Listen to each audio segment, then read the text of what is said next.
Hey everybody, welcome back to Grain Markets and Other Stuff. Thank you for joining me. It is Thursday, February 25th. It is mid-morning, about 10:40 a.m. Central Time. Thank you for coming back. For those of you guys listening on the podcast, thank you for listening. Remember, if you have not left me a review, I could really use some more reviews on the Apple Podcast app in particular. I'd really appreciate it. If you're watching on YouTube, make sure you hit that like button and make sure you subscribe to the channel if you have not already. That would really help me out in regard to YouTube, the way that their algorithms work, help them to spread these videos out a little bit. I wanted to just talk a little bit about this morning's export sales report. There was some interesting stuff in here. We're going to talk about old crop corn and soybean sales in particular. So I'm going to throw up on my screen here, first off, the soybean highlights, and this is my version here is off the news wires, but you can find this information for free on the USDA website. This is the weekly export sales report that comes out on Thursday mornings at 7:30 a.m. Central Time. So old crop soybean sales, net sales of about 168,000 for the 2021 marketing year. We're down 63% from the previous week and down 72% from the prior 4-week average. So not a good looking number. It was below expectations. The markets did sell off right at 7:30 this morning when these numbers came out. Now, when you go down here in this report, they break it down by country. So who bought your CMY is current marketing year? Who bought this stuff? The Netherlands bought some, Japan, Germany, Bangladesh, Spain.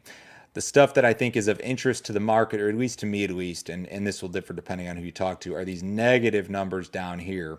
You see unknown, minus 300,000. China, minus almost 46,000. These are cancellations, essentially. This unknown could very well be China. The one that says China obviously is China. So this may have sparked some concern among traders that maybe cancellations become a little bit more prevalent here. Maybe they occur a little bit more frequently moving forward. But it should be noted that I believe China was on holiday last week, and maybe that's why they weren't mentioned up here. But you did see some cancellations, and nobody knows who this unknown is. But it could very well be China, who has been our biggest soybean buyer, obviously. Now, in the case of beans, it should be noted that we've already shipped like 85% of what we've sold, right? So this export program is not going to turn into a disaster by any means, but the hint of cancellations and this unknown deal in particular this morning, at least in my view, is perhaps a little bit of a red flag. When you go to the corn numbers, we've actually got some pretty similar stuff, maybe even a little bit worse in the grand scheme of things. Net sales of old crop corn, about 453,000. That was a marketing year low, down 55% on the week and down 85% from the prior 4-week average. I hope you guys can see at least a little bit of what I'm showing you on the screen here. I know it's a lot of text. But so corn sales well below expectations, and you can see here for current marketing year, your buyers on the week: Peru, Vietnam, Japan, Mexico, Korea, Colombia. Then again, you go down to the bottom, and you've got something real similar here in regard to these negative numbers. Unknown canceled about 300,000. China canceled about 46. I think some of that was switched. But in any case, you've got some net reductions here. And I think in terms of bushels, the numbers are what? Like, was it 12 or 13 million bushels for 12 or 13 million bushels of beans, net reductions, 14 million bushels of corn. And we still had positive numbers in terms of export sales for the week. They were just a lot weaker than what people had thought. But I think that the general fear here, or maybe the red flag, is that you've got some cancellations and that perhaps that's a trend that continues. I don't know where the market's going to end up today. We started lower. We've come back a little bit. And that's not my point. My point is that this is perhaps a red flag to some traders, perhaps a sign of things to come. I'm going to show you a couple of price charts here. This is global corn. This is not global. This is just the U.S., Brazil, and Argentina export prices. This red line at the top, the most expensive one, is the U.S. This yellow one, which is much cheaper, is Argentina. And then Brazil is the line where you don't see any price data at all up until June. And that's when that second corn crop comes online, essentially, is that June-July timeframe.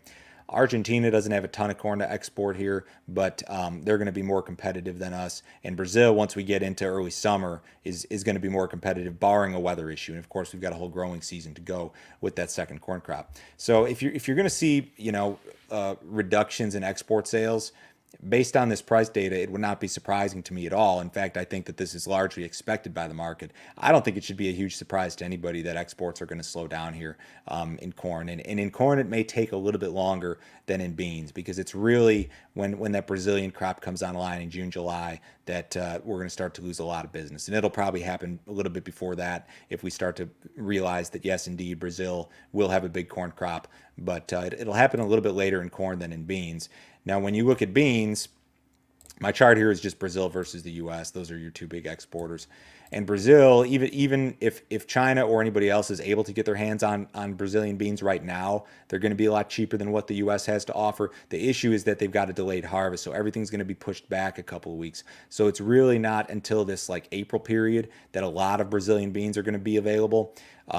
The interesting thing, or not interesting, but I talked about this in this morning's podcast, is that crushers in China are basically saying like, we may just shut down for 2 or 3 weeks rather than buy these way more expensive and scarce soybeans out of the U.S. if they can even get their hands on them.